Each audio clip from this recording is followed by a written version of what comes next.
دوستو آج کے ایپیسوڈ میں ہم دیکھیں گے کہ موسمیاتی تبدیلی خدا اور انسان کے تعلق کے خراب ہونے کا نتیجہ ہے، اور اگر کوئی مسئلہ ہے تو وہ کیوں ہے۔ اس سے پہلے ہم یہ جانیں، ہم بڑھتے ہیں اور دیکھتے ہیں کہ اس کا آغاز کہاں سے ہوگا۔ ہیلو دوستو، میں ہوں آپ کا دوست ذیل-الطیس، آپ کو آج کے ایپیسوڈ میں ویلکم کرتا ہوں۔ دسمبر کا مہینہ ہے اور مجھے گرمی لگ رہی ہے، لیکن اگر کچھ سال پہلے دیکھوں، جب ہم چھوٹے تھے تو ہم لکڑیاں اکٹھی کر کے لاتے اور دیکھتے تھے کہ کون زیادہ آگ لگاتا ہے، میرا مطلب ہے آگ جلاتا ہے۔ لیکن آج کی بات کریں تو آج موسم میں بہت تبدیلی آ چکی ہے۔ یہ تبدیلی کیوں ہے اور کس وجہ سے ہے، آپ سمجھ تو گئے ہوں گے کہ ہم کس ٹاپک پہ بات کرنے والے ہیں، کلائمیٹ چینج۔ تو چلیں اسی ٹاپک پہ بات کرتے ہیں۔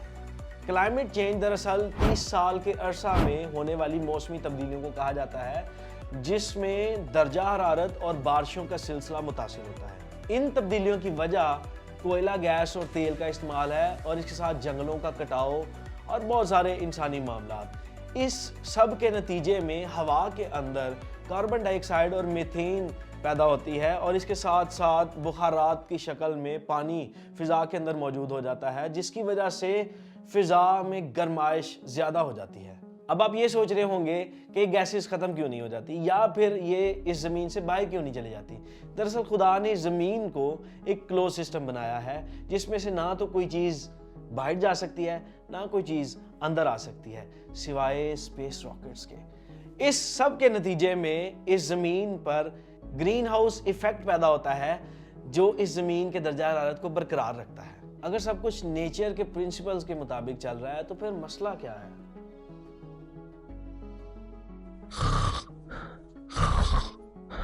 آپ میرا انتظار کر رہے تھے، میں سوچتا سو گیا، لیکن بات کچھ یوں ہے کہ بڑھتی ہوئی آبادی نے اس دنیا کے ریسورسز پر بہت اثر کیا ہے۔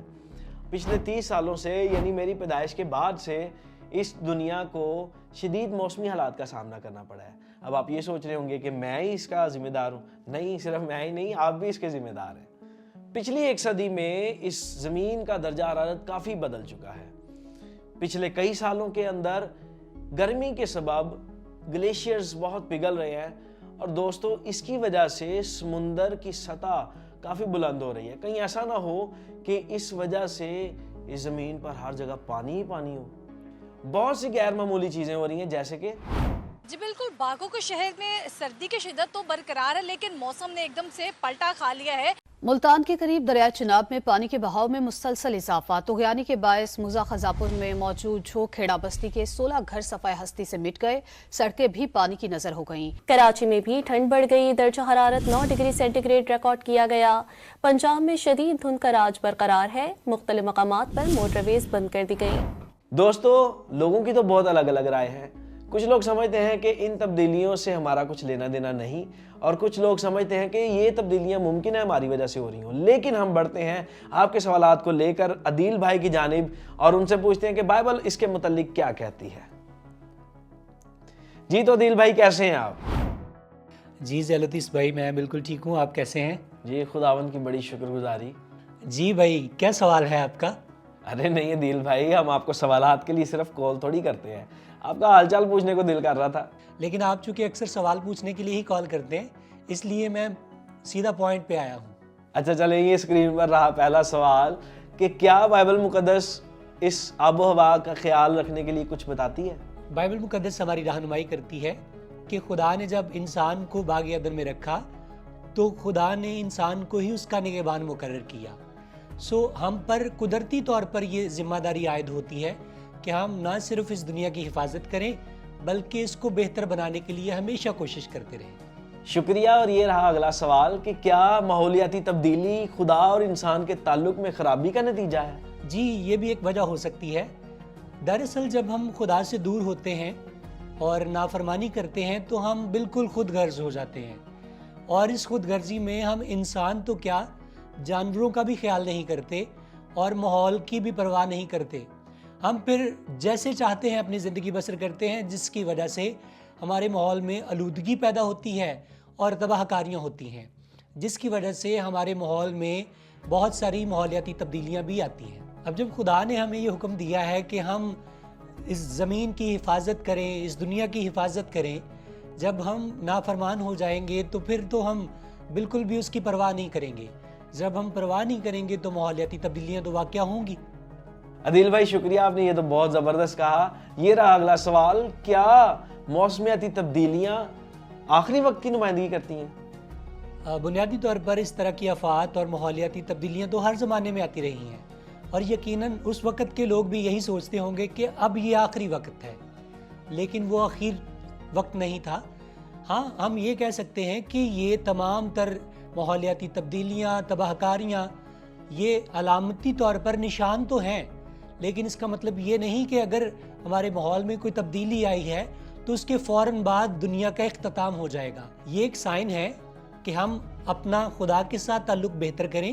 جب ہمارا خدا کے ساتھ تعلق بہتر ہوگا تو ہم ماحول کی بھی قدر کریں گے، اور جب ہم ماحول کی قدر کریں گے تو ماحولیاتی تبدیلیاں بھی کم ہوں گی اور ماحول پر مثبت اثر ہوگا.